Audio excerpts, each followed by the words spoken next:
Congresswoman María Elvira Salazar, you're recognized for 5 minutes.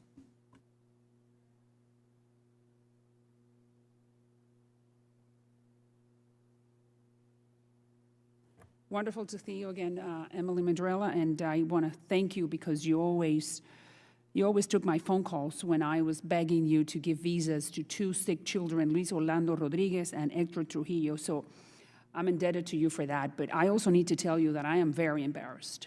I am very upset. And because the United States is not present in this hemisphere, period. You know, I represent Miami, the heart of the Cuban exile community and the heart of the Nicaraguan community. And when you tell me that you are working through social media to denounce the Ortega administration, I'm only full of anger because of the people that I represent. It burns like acid on our skin, and I just want to share that with you. Where is the Biden administration? I just have 3 names here that I want to share with you. Maybe people do not recognize who this guy is. This is Arturo Cruz, who was ambassador for Ortega to Washington. He is in jail. He's lost 30 pounds. This guy, Felix Maradiaga, has been tortured, psychologically tortured. And here we have Chamorro, who we do not know what's really happening with him. So not only we have abandoned these people, the Biden administration has abandoned these people, but like my colleague said, no, we're helping them. In August, the IMF gave $353 million to the repressive apparatus. Did you know about that loan? $353 million to Ortega last month? Did the State Department know about this? Just yes or no? We have used our voice, vote, and influence in international financial institutions. No. I'm asking you, did you guys know, did you guys call the United States representative in the IMF? We give $100 billion to the IMF. Did you guys call the IMF and said, no, we cannot do that? Did you do that, yes or no? We oppose lending through international financial institutions. So that means that the executive director did not pay attention to what the State Department was telling them not to give a loan to Ortega for $353 million.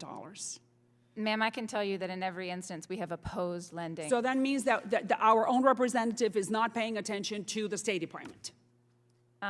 No, ma'am. I can tell you that we have opposed in international. But it still happened. Institutions. We opposed it, but they received it. And what do you think they're going to give that money to? Just to put these people in jail and torture them even more.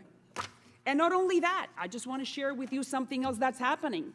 In January of next year, the Commerce Department next year is putting together an event that says that Nicaragua is committed to transparency and the rule of law. Our Commerce Department, did you know about that?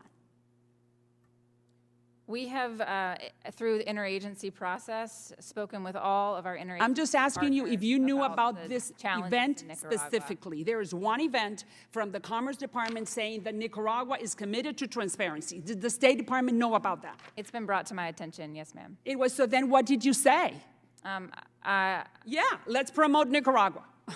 No, in No? fact, that's not the case. So what did you say? Gravely concerned about anti-democratic actions in Nicaragua, and we have made that known throughout. I know you're concerned, but I'm asking you if the State Department can make sure that the Commerce Department does not hold that event in favor of Nicaragua. We are absolutely committed to working with the Commerce Department to register our concerns. Register your concerns means that it may happen, it may not. And what like Representative Sears just said, we passed a law called Renacer. The Senate passed this law, and Speaker Pelosi is not willing to bring it to the floor. You have nothing to do with that, but I am sure that the Biden administration could help and call Mrs. Pelosi and say, we would like to see Renacer on the floor.